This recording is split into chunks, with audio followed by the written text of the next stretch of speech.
So first I just wanted to thank CAMP for putting together this program, for inviting me to join this illustrious panel this whole extraordinary day.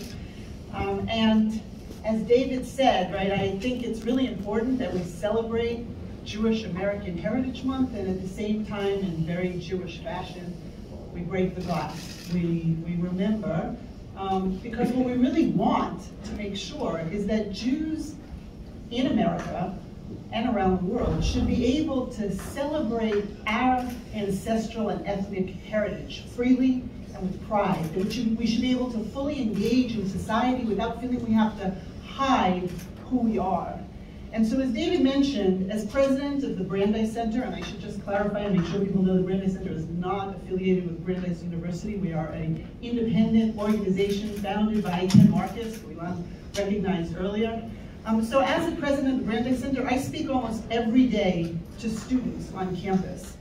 And I want to share with you some of the things that they're telling me.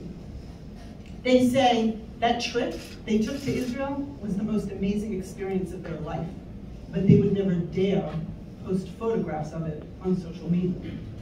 They say that they're afraid to wear any items that identify them as Jewish, like their Star of David, or a kippah, a skull cap, or even t-shirts with Hebrew writing on it, because they say that makes them targets. They say if they do, their peers on campus automatically assume that anybody who's visibly Jewish must be a Zionist.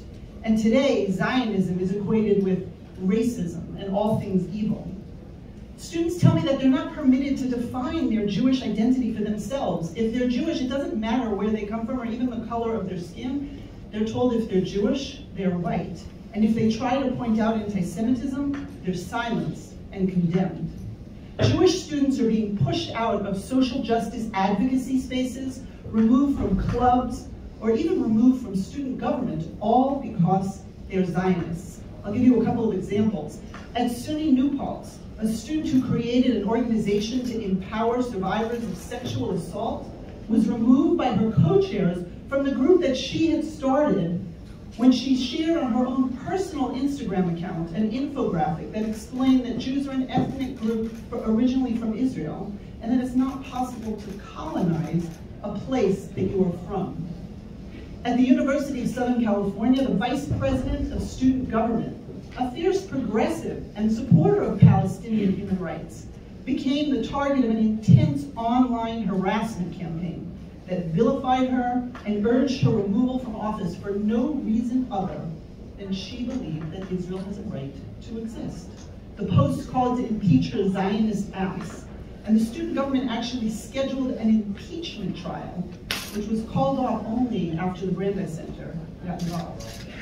At a UC Berkeley Law School, at least 14 student organizations representing the majority of the student body, groups that include the Women of Berkeley Law, the Queer Caucus, and the Berkeley Law Muslim Student Association, they have now adopted bylaws that commit these student organizations to never invite speakers, and I quote, that have expressed and continue to hold views in support of Zionism.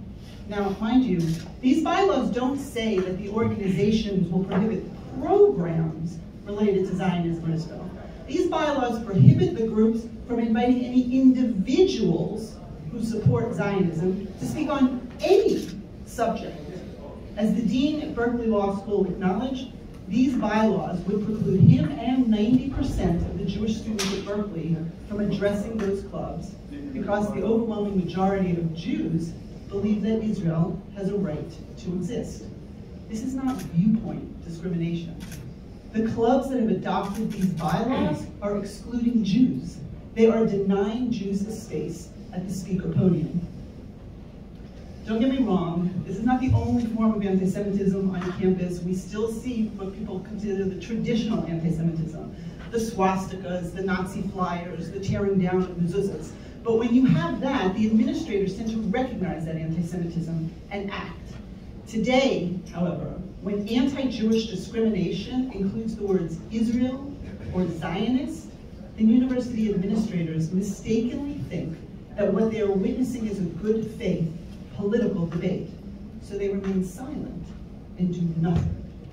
These administrators and the general public don't understand contemporary anti-Semitism. Anti-Semitism may be society's oldest hatred, but it's the most difficult form of bigotry to recognize because it looks different in each generation. It morphs. The one constant, however, is that anti-Semitism always takes whatever is that generation's greatest evil, whatever that society views as its misfortune, and it pins it on the Jew. The Jew becomes the scapegoat. The Jew is to blame. The Jew is demonized and excluded.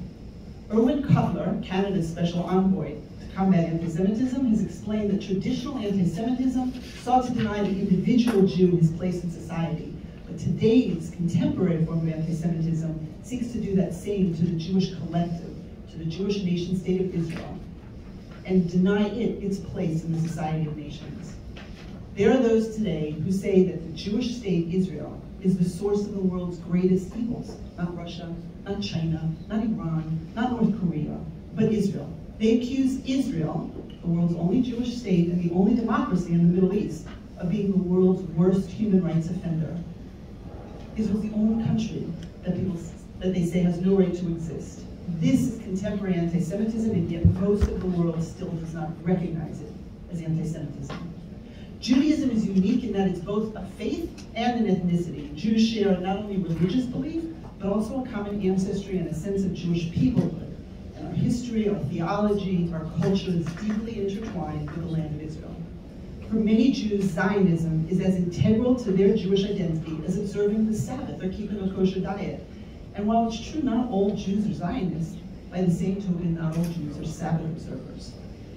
But if you ask anyone who keeps a Sabbath in any way, shape, or form, or a kosher home, they'll tell you that they do that as an expression of their Judaism. And by the same token, Jews who identify with and express support for the Jewish homeland are also expressing pride in the Jews' shared ancestry and ethnicity.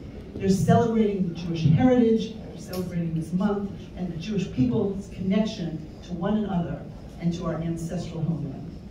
We need to recognize that harassing, marginalizing, demonizing, and excluding Jews on the basis of this component of their Jewish identity is just as unlawful and discriminatory as discriminating against somebody on the basis of their Sabbath observance.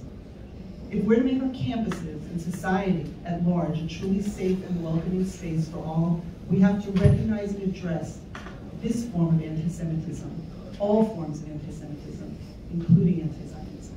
We can't permit this form of anti-Semitism or anti-Semitic harassment to masquerade as a political debate without any consequence. Thank you. Thank you.